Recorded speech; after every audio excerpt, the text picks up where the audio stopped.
look at our next group of functions: print, input, and exit.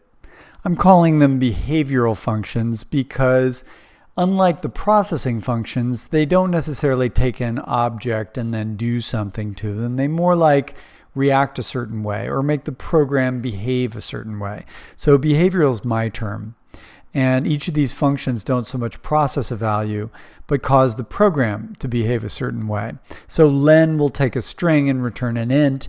Round will take a float and return an int or a float. But print prints something to the screen. It makes the program do something. As before, let's just look at some examples. So print will reflect any object to the screen. And as you can see, we have here x, y, and z, and there are usual friends, integer, float, and string. We're printing each one, and then we're printing len. Now, as you know, len is a function. It's not actually a data value like integer, float, or string. It's a function.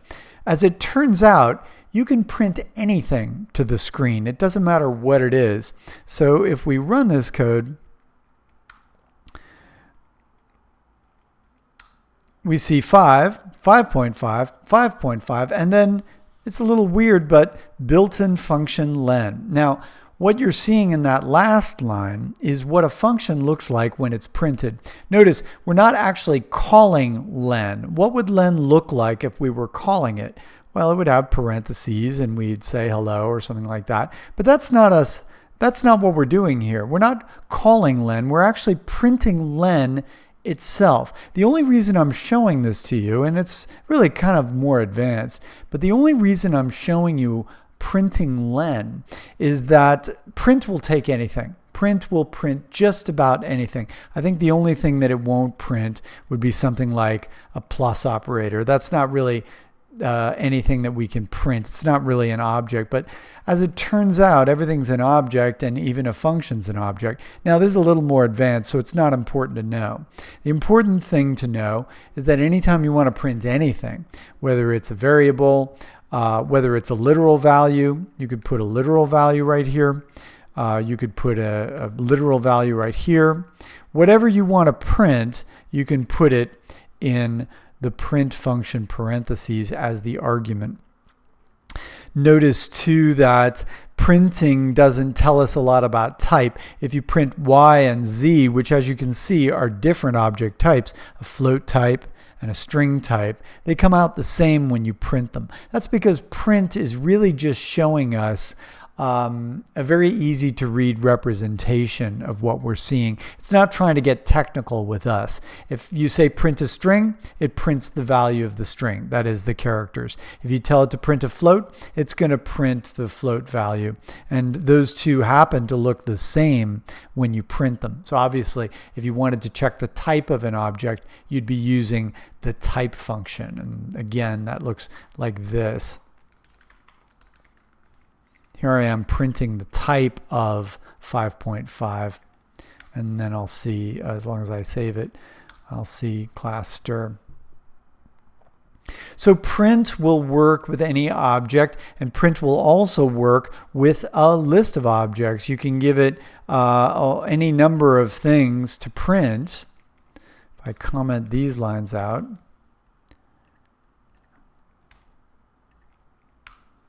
and what we're seeing is those three objects, that is an integer, a float, and a string, printed together on the same line with spaces in between.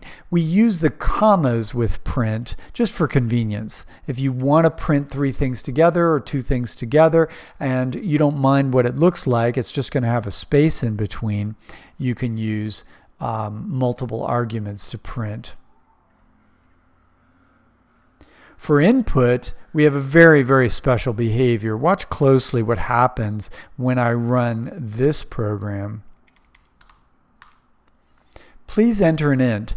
Now, I want you to pay close attention to what's happening here because, yes, we're seeing the string that we passed to the input function, but notice that the program didn't finish running.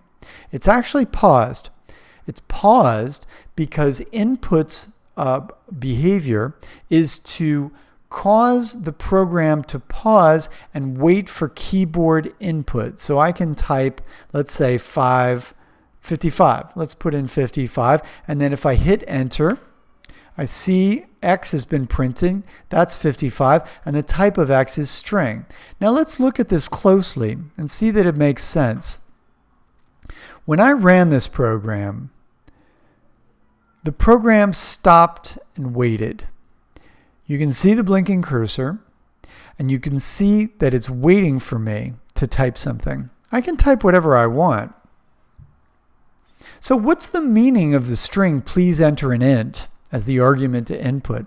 I mean, if the string is saying please enter an int, why is it okay with me typing hello? In fact, why is it, and I'll run this again, why is it that when I type 55, 55 comes back as a string? Because input waits for you to type something and then returns that thing you typed as a string. You notice we're printing X and we're printing the type of X. This is the value that came back from input. So input returns a string no matter what. It doesn't matter what this string prompt is. This prompt, which is simply indicating to really the person who runs the program what we should do, is just a string prompt. It's a display prompt. It's what's being displayed when the program pauses. It's kind of important for it to be there because if we don't give it any argument, oops, I got to save this. If we don't give it any argument, it just sits there and blinks. Now, there's no way really to know that it's waiting for us to type something without some sort of prompt. In fact, when it sits there just blinking like that, kind of looks like the program is hanging, meaning that the program is still running, but it's not really doing anything. So what we can do is we can type something if we want, run the program, run it again, oops, and put something in here. Put back our original prompt. Prompt is please enter an int. So we save this program, run it. Please enter an int. So as you can see, that string prompt that says please enter an int, it's really just there for the user. The person that ran the program is now being told what's expected. I even put a space in here. I put that space in there just for display purposes. I wanted to have an extra space in there so that when I type, let's say 66, it's separated display-wise between the prompt and what I typed. Now what I get back is a string. How do I know? Because I checked the type. Input always returns a string. As you can see, even when I typed 66, I got back a string. Our last function is exit, and exit simply terminates program execution. In fact, as it is here, it's not really making much of a difference. Yes, it is showing me 70, and exit is doing its job, but we can't even tell because the program was about to end anyway. Where exit is useful is when you want to terminate program input, or you want to terminate the program prematurely. If I put it up here, for example, and I print, let's say print D and then say exit, what I'm able to see is that it's just going to run through lines 1 through 7, or rather 1 through 8. And then when it hits line 9, it's going to terminate. So you can see it's taking A and B, which is 5 and 10, and returning 50. I'm printing 50, and then exiting. Now what happens to lines 11 and 13? They're not even being executed. They do get evaluated at the beginning when Python is checking the syntax and then turning the code into bytecode for execution. But when Python reaches line 9 and it sees exit, it's done. It terminates. It's finished. That's what the exit function is about. Exit simply says, I'm done. If we put a string in here,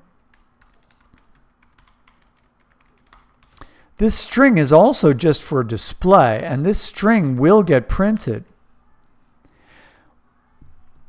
We would put a string in here if we wanted to exit and indicate that there's an error.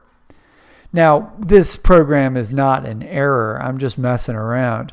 All we need to know is that exit terminates the program. And if you want to exit with a message, you can put a string in there.